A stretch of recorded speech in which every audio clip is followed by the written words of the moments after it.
guarantees for the frozen. Guarantees for what? The whole idea is a stupid one. To take away the money of somebody. There are two countries which are in war, yeah? It's not European Union, Russia and Ukraine. And somebody, European Union, would like to take away the money of one of the warriors party and then to give it to another one. It's a marching into the war. So the Belgian Prime Minister is right. We should not do that. Et à lui permettre, excusez-moi, c'est très... Je propose peut-être, s'il y a quelqu'un qui peut mettre des micros avec des caméras, viennent parce que là j'ai des micros qui bougent en permanence. On peut juste avoir quelque chose qui fonctionne. Ouais. Non, je peux pas regarder toutes les caméras à la fois. J'y arrive pas.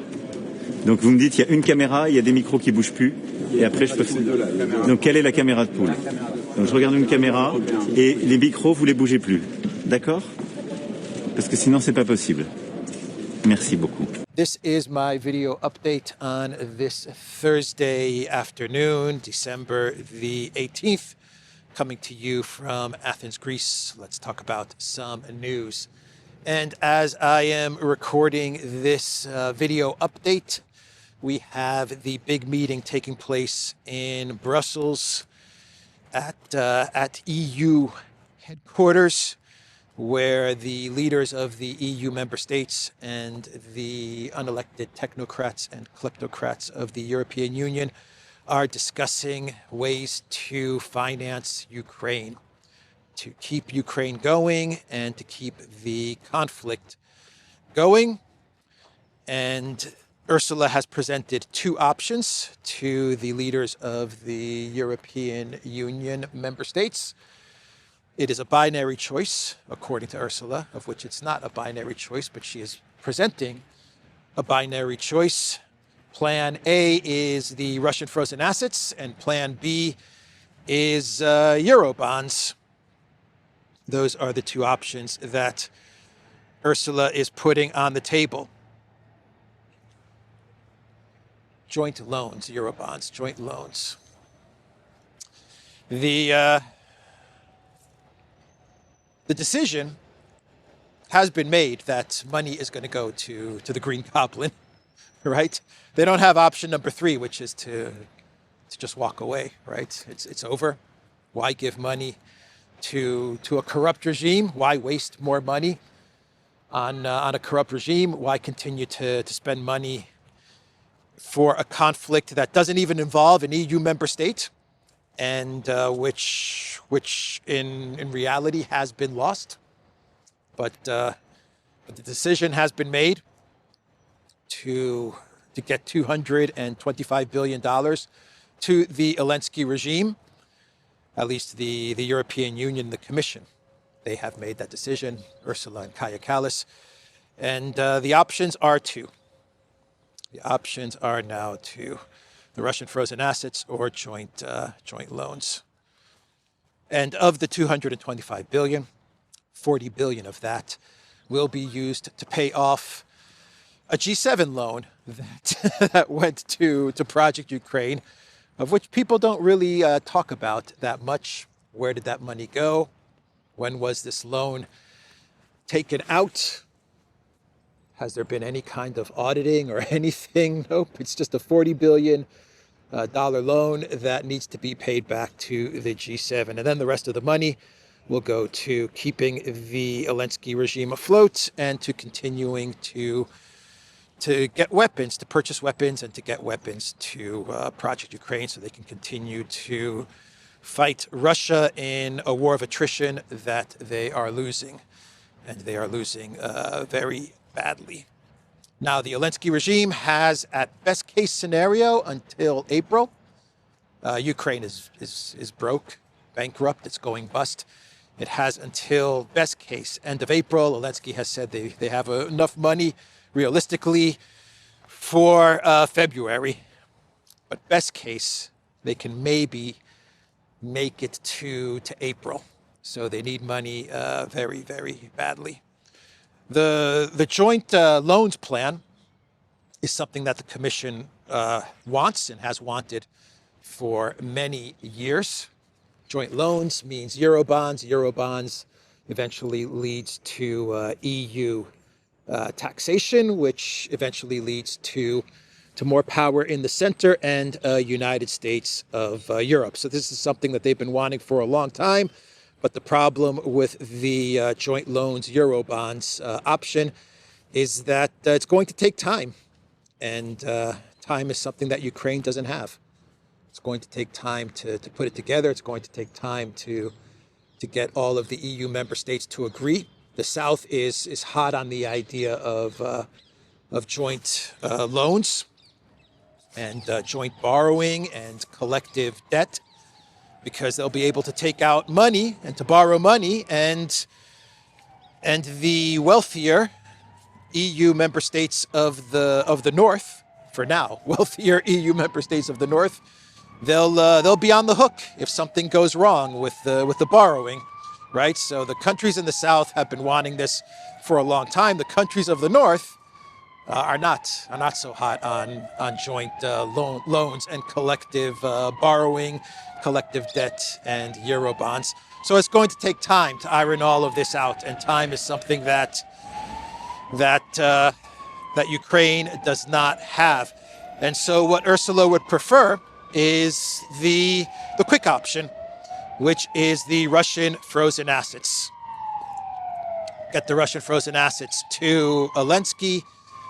The plan is that this will keep Zelensky going for 2 years. It will not. He will burn through that money in 6 months. That's my belief. But they believe that this money will last Zelensky for 2 years. Ukraine can continue to fight Russia, and Ursula can talk about how she's sticking it to Putin by taking Russia's assets and handing them over to Ukraine. So there's a little bit of that involved in the preference to go after the Russian frozen assets. The only problem with the Russian frozen assets is that you're basically asking Belgium to self-delete. You're asking Euroclear to self-delete, and much of the European Union will be sent into chaos, because what you are doing is you are stealing the assets of a sovereign nation that has placed that money in Europe, trusting the European financial system. And this will cause a meltdown in Euroclear, in Belgium, in Europe, in the euro. All kinds of court cases will be brought against Belgium and against Euroclear in jurisdictions outside of the European Union. And what you're going to be looking at is a loss of finances, of investment, of trust. And it's going to sink the financial system in the European Union, starting with Belgium and starting with Euroclear. So you have a lot of countries now that have lined up against taking the Russian frozen assets and sending them to Zelensky. The list is getting longer with each passing day. You have Hungary, Slovakia, Malta, Bulgaria, Cyprus, Italy. Italy is against this. Belgium, of course. Belgium is against this. The Belgian Prime Minister has said this is pretty much theft. We can't do this. It's theft. He understands that his country is going to be torn to pieces if they give this money to the Zelensky regime. So that's where we are, and they're discussing all of this in Brussels. Orban has actually come out with a statement saying that the option to use the Russian frozen assets is off the table. He said that that option is no longer being discussed, but there are other officials who have told media outlets like Politico that Orban is wrong, that the option to use the Russian frozen assets still remains on the agenda and on the table.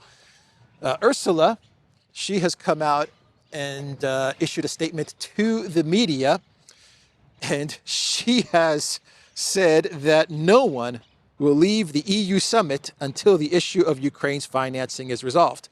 Keep in mind, we are talking about a country that is not even part of the European Union.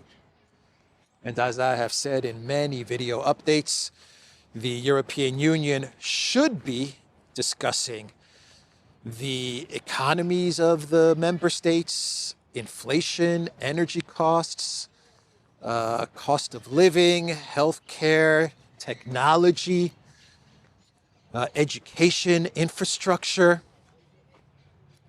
This is what they should be discussing: migration, unemployment, low salaries. All of these things are serious issues that EU citizens, that citizens of EU member states are facing every day and are struggling with. And Ursula should be issuing a statement saying no one's going to leave Brussels until we resolve all of these important issues for the citizens living in the European Union.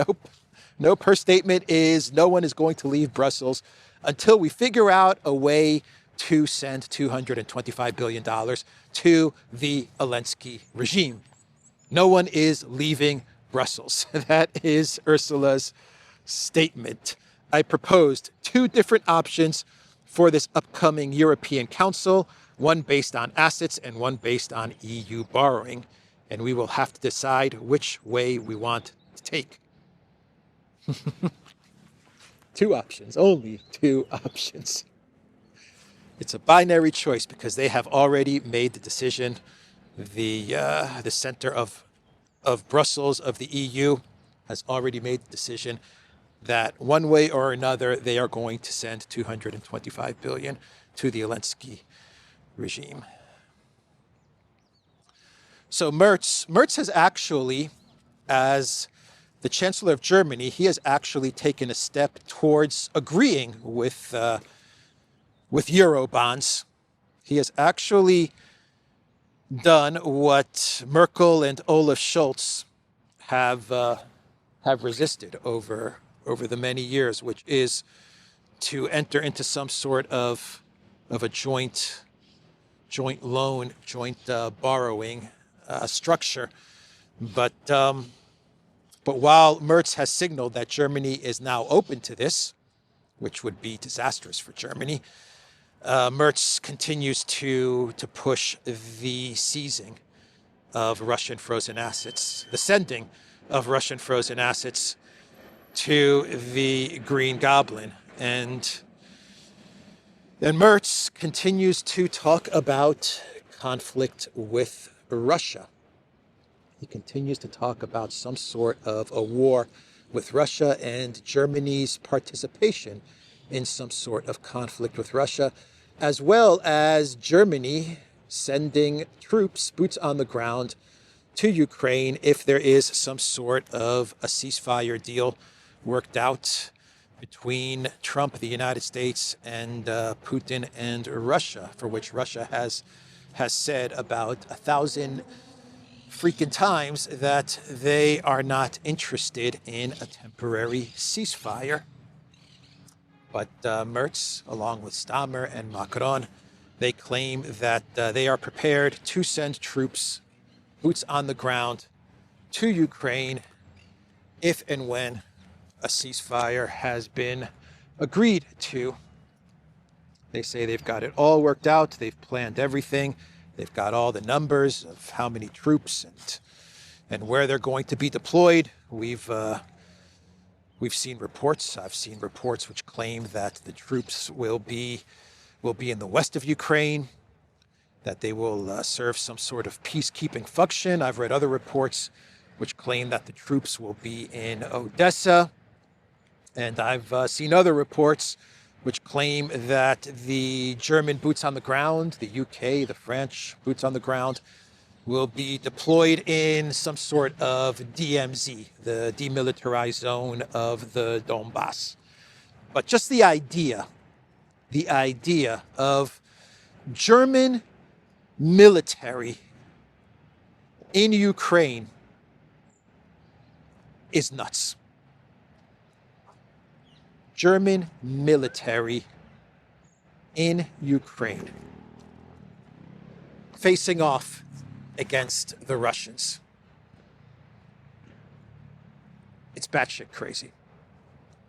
And the Russians are furious about about these statements and these types of ideas that Merz is floating out there. Actually, Merz even said that once the German troops are deployed to Ukraine, in the case of a ceasefire, once they're deployed to Ukraine, if there's any breach of that ceasefire, he has even said that the German military is ready to face off against Russia. The German military ready to face off against Russia in Ukraine and in the Donbass.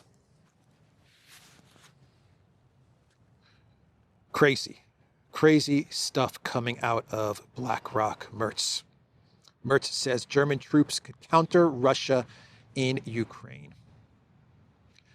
Merz told the German parliament that Russia is already attacking us every day.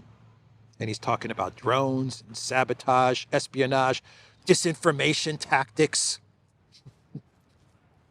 Is anyone believing this? I think there are people in Germany and politicians in Germany that are believing these statements from Merz that Russia is already attacking Germany. They're attacking Germany every single day. And then Merz, he said that if Germans do not voluntarily join the military, because you have to build up Germany's military for an eventual conflict with Russia in 2030, if he cannot get the volunteers, then you're going to be looking at forced mobilization.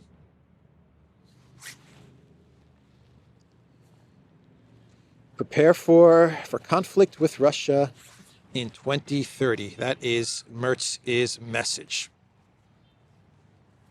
And that is what Belousov said yesterday in the meeting with the defense ministry and military officials, which saw Belousov give a speech, the defense minister of Russia, and Putin also gave a speech at this event yesterday. I talked about it a bit in my video update from yesterday, and I mentioned how Putin talked about the hysteria in Europe about some sort of a war with Russia. And Belousov, he actually said that NATO is preparing for conflict with Russia. Actually, most of Belousov's speech was focused not on Project Ukraine. He did talk a bit about Project Ukraine. He did mention some things about Project Ukraine. For example, he mentioned that 500,000 Ukraine casualties in 2025. So he mentioned that. He talked about all the military hardware which has been destroyed and how the Russian military is advancing. He talked about how the war of attrition is starting to show its success. It's starting to allow the Russian military to advance much quicker than 2024. So he said that the war of attrition is working, but he did give the number of 500,000 casualties in 2025 for Ukraine. He said this has resulted in Ukraine being unable to replenish its losses. So he talked about that in the context of Ukraine. But the rest of his speech, and this is the scary part, the rest of the defense minister of Russia's speech was about Russia preparing for a 2030 war with NATO. And he said that NATO is preparing for a conflict with Russia. And so Russia needs to prepare for a conflict with NATO by 2030. That was what Belousov said. Putin's speech was an interesting speech, a very colorful speech from Putin, but also a very confident and determined speech from Putin. Putin is absolutely confident that Russia is very close to victory. That's the sense that I got when I was listening to Putin's speech. He's very confident that Russia is close to wrapping this conflict up. And Putin, he also lashed out at the Europeans. Yeah, he talked about how after the Soviet Union, Russia thought that it was part of the European family of nations, but he said all we saw was degeneracy. We thought we were part of the family, but what we saw in Europe was just degeneracy. That was an interesting statement. He called the leaders of Europe, what did he call them? Little pigs or piglets, depending on the translation that you read. And he said that in the context of Biden, how Biden he really pushed this conflict and really ramped up the conflict with Russia. And basically the Europeans, they followed Biden because they thought they were going to be able to get to all of Russia's resources, that Russia would collapse, the Russian economy would collapse, the Russian military would collapse. And the Europeans, they followed Biden because they thought they were going to be able to get to all of the resources of Russia that they were unable to fully get to in the 90s. That's basically what Putin was referencing, trying to finish the job that they started in the 90s that they were not able to complete. One of the reasons that they were not able to complete what they started in the 90s was because Putin came to power, right? And they have not forgiven Putin ever since. But he mentioned that. A lot of people are talking about his comment on the Europeans, calling them piglets or little pigs. I imagine the Europeans are not very happy with Putin's comments there. But Putin also said that with the Trump administration, he can speak with the Trump administration. But he said with these, and he can negotiate with the Trump administration. But he said with the Europeans, this crop of leaders, he said it's impossible to talk to them and to negotiate with them. But if you get new leadership in Europe, he said, then maybe we can talk to the Europeans again. But what's going to be needed is new leadership in Europe. What do you think, Athens cats? Do we need new leadership in Europe? Meow if we need new leadership in Europe. No, we don't. You see, the cats say that the leadership in Europe is fine. No, they don't. Come on, no. The cats are saying new leadership. Anyway, I don't know what the cats are saying. I think the cats are saying, you have any food with you? Anyway, Putin said that if Ukraine and its European patrons refuse serious dialogue, Russia will liberate its historical lands by military force. That's a pretty strong, bold statement from the Russian president, huh? If you refuse dialogue, then we're just going to continue with the special military operation. So that was the meeting that took place at the Ministry of Defense. Putin talked about the corruption in Ukraine. He said that the regime is collapsing. He talked about golden toilets. A very, very strong, confident speech from the Russian president. You really got the sense that he does believe that we are towards the end of this conflict. Whether it takes 6 months or a year or a day, who knows? But I imagine he has a good idea. But you did get the sense that he can see the light at the end of the tunnel, at least with regards to the conflict in Ukraine. Of course, you now have the talk about a 2030 conflict with NATO, of which Russia is going to start to prepare for. That is what the Minister of Defense said in his speech. Russia is going to start to prepare for the war with NATO in 2030. Of course, by the time we get to 2030, a lot can change, and maybe we do have new leadership, more rational, more sane leadership in Europe, but then again, maybe we don't, right? So anyway, that was what went down at the Ministry of Defense. So Putin also talked about Rezhniks, Budavestniks, Poseidons. He talked about all of the Russian weaponry as well. And we are getting the reports from Axios and also from Politico that over the weekend, Dmitriev is going to be meeting with Kushner and Witkoff in Miami. Welcome to Miami, the foreign policy capital of the United States.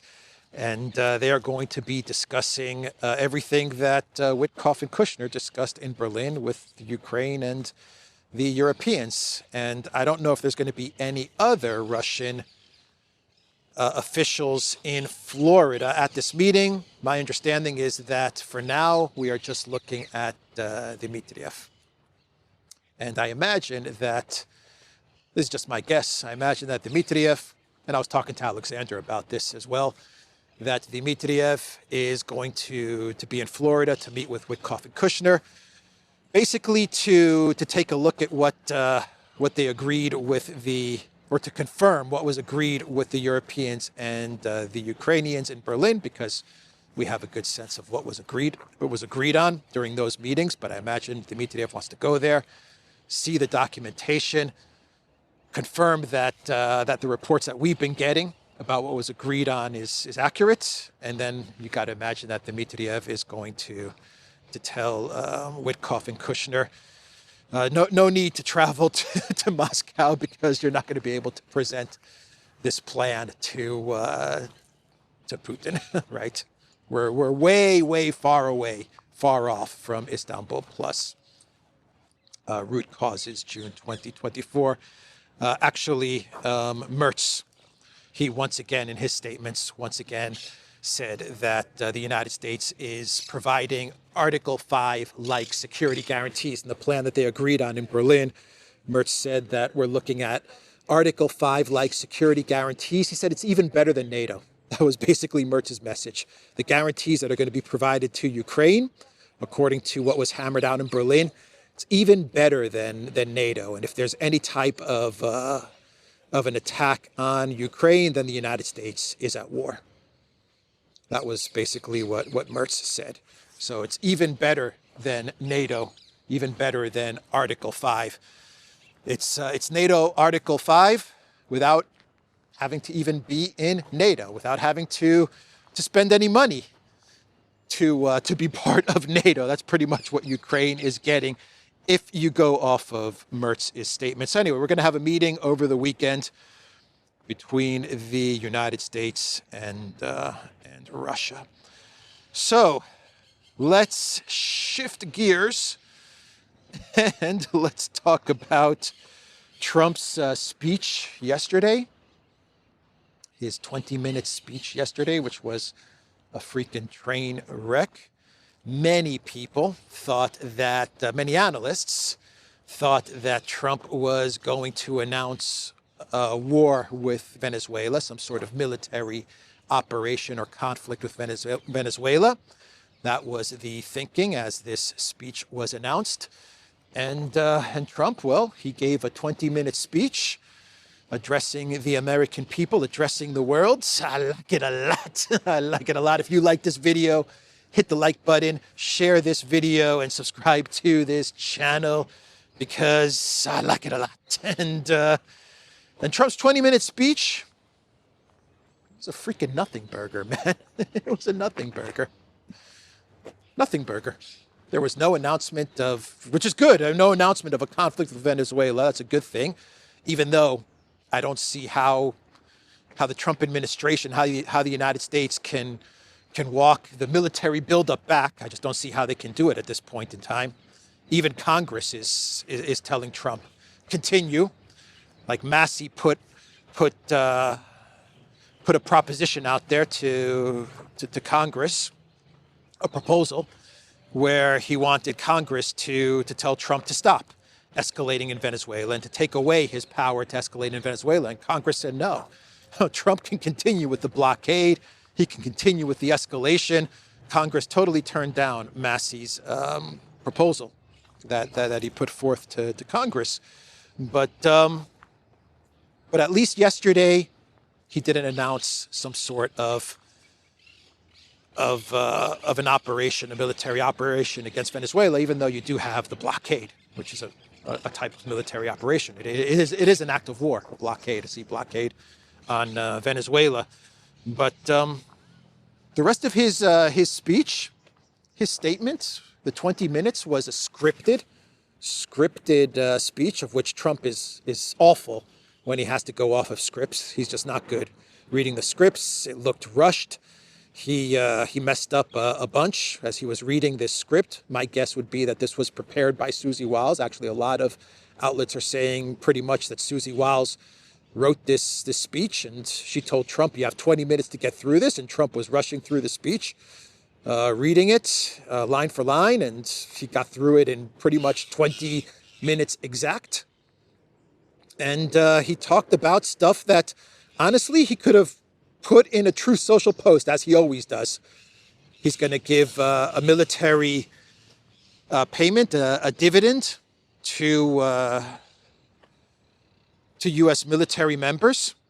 A warrior dividend is what he's calling it, of $1,776 before Christmas. So he announced that, but this could have been announced in a Truth Social post. He didn't need to do this 20-minute speech. And then the rest of the speech, to be honest, was Trump bashing Biden. I inherited a mess. I inherited Biden's mess, and now I'm cleaning it up. And we have the hottest country in the world. He kept on saying that. Every world leader tells me that we have the hottest country in the world. It's hot. It's hot, man. I like it. Every leader tells us we got the hottest country in the world. I don't even know what that means. I don't even know. We have the hottest country in the world. The U.S. is hot. It's hot. You're hot. America. It's the hottest country in the world. Okay. It's the hottest country in the world. And, I mean, he just keeps on pushing out this narrative about being the hottest country in the world, as if that's going to convince people of what? What are you telling people? We have the hottest country in the world? Okay, and? How's inflation? How are expenses? How are energy costs? How's employment? How's the economy? Please don't get us into another forever war. Anyway, he said that, and he blamed an inherited mess from Biden. Right? So he's blaming Biden. But, I mean, come on. You're 11 months. You're 1 year into your first term. Forget about Biden. It's over. Biden's done. Whatever he did, he did. And if you inherited a mess, here's what I was thinking. If Trump inherited a mess from Biden, domestic and foreign policy, if you're coming out and saying, I inherited a mess from Biden, then wouldn't the smart thing to have done on your first day as president, at least from a foreign policy perspective, from a geopolitical perspective, the right thing to have done, knowing that you inherited a mess, a foreign policy mess, would have been to walk away from Project Ukraine on day one, which is exactly what we have been saying on the Duran. I inherited a mess. January 21st, 1 day after inauguration, I inherited a foreign policy mess from Biden. So on my first day in office, I'm walking away from Project Ukraine. You can't come 1 year later and continue to push out the story of I inherited a mess from Biden. Well, you're still escalating that mess. And you're not moving closer to a resolution, Istanbul plus root causes. You're not moving closer to a resolution. You're moving further away. NATO-like security guarantees, unconditional ceasefire, negotiating with the Europeans. So you're not really cleaning up the mess that you inherited from Biden. Oh boy, anyway, 1 year ago, our country was dead. We were absolutely dead. Our country was ready to fail, totally fail. Now we're the hottest country anywhere in the world. And that's said by every single leader I've spoken to over the last 5 months. What is going on when he's sitting down with world leaders? I mean, when he sits down with Putin or with, I don't know, even with Stammer, Merz, whoever. He sits down with these leaders and they tell him, Mr. President, your country's hot. It's the hottest thing we've ever seen. Thank you. I know it's hot. It's hot. Thank you, Mr. Merz. Do you like it? I like it a lot. Oh, boy. So anyway, Trump is still complaining about how Venezuela took U.S.'s oil and we want it back. Oil, land, whatever. He said they illegally took it. That's what he told reporters yesterday. As I said in my video update from yesterday, he's referencing Chavez and the nationalization of oil fields and stuff like that from the big energy companies. And there are open court cases about this, no doubt. But this is not a cause for war. Actually, the United States or the UK, did they not seize, do they not have possession of Venezuela's gold? And they're not giving that back. So, I mean, this is not a reason to launch some sort of military operation. These are things that should play out in the court system, right? I mean, you have their gold. They nationalized the oil fields. Actually, it was a joint venture. From what I read about what Chavez did, is that you're talking about oil fields that it was offered to the U.S. energy companies, a joint venture. And I believe Venezuela would keep 60%, and the big oil companies would keep 40%, so something like that. I'm not going to get into the details of it, but that's the latest reason to start something with Venezuela. It's no longer about drugs, really. No longer about drugs. So Assange, this is an interesting story. Assange, connected to Venezuela, he is bringing a court case against the Nobel Peace Prize Foundation, the Nobel Foundation. Assange brings instrument of war case against the Nobel Foundation. The foundation has awarded the Peace Prize to laureate lobbying for a new U.S. war. The WikiLeaks co-founder argues. Yeah, he's basically saying, look, you gave a peace prize to someone that is promoting war and regime change. This goes against everything the Nobel Foundation is about. And so he's bringing a legal case against the Nobel Foundation. There are ample public statements showing that the U.S. government and Maria Corina Machado have exploited the authority of the prize to provide them with a causus moralis for war, with the object of installing her by force in order to plunder 1.7 trillion in Venezuelan oil and other resources. What a smart, interesting move from Assange. Huh?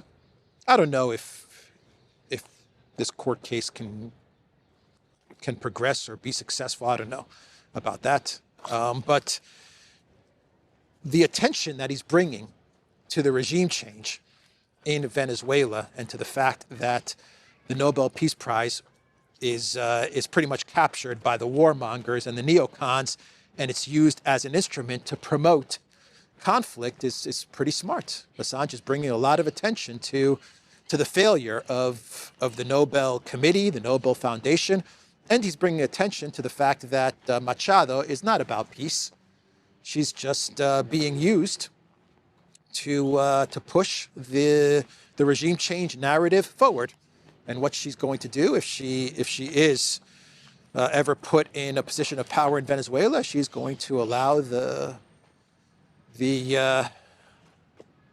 companies, the energy companies, and the other interests to plunder 1.7 trillion of Venezuela's wealth. So a very smart move from Assange. Whether the court case succeeds or it doesn't, just the fact that he brings so much attention to Venezuela and to the Nobel Peace Prize and to Machado is pretty clever. So one more piece of news. The peace president, the man that wanted the Nobel Peace Prize, Trump, he got the FIFA Peace Prize, though. The FIFA Peace Prize is much more important than the Nobel Peace Prize. But Trump, his administration, has announced a massive $10 billion arms package to Taiwan, including medium-range missiles, howitzers, and drones, is according to the Associated Press. So, escalation with China. Escalation with China. Yep. Ukraine is not solved. Ukraine is not solved, but you can't wait for some sort of a resolution to Project Ukraine. It's time to ramp up Project Taiwan. So that's the announcement from the peace president, his administration, and we can do a quick clown world. The German government, the German military, they have put together a TikTok, Instagram, Reels video to try and promote the armed services entering the military for Generation Z.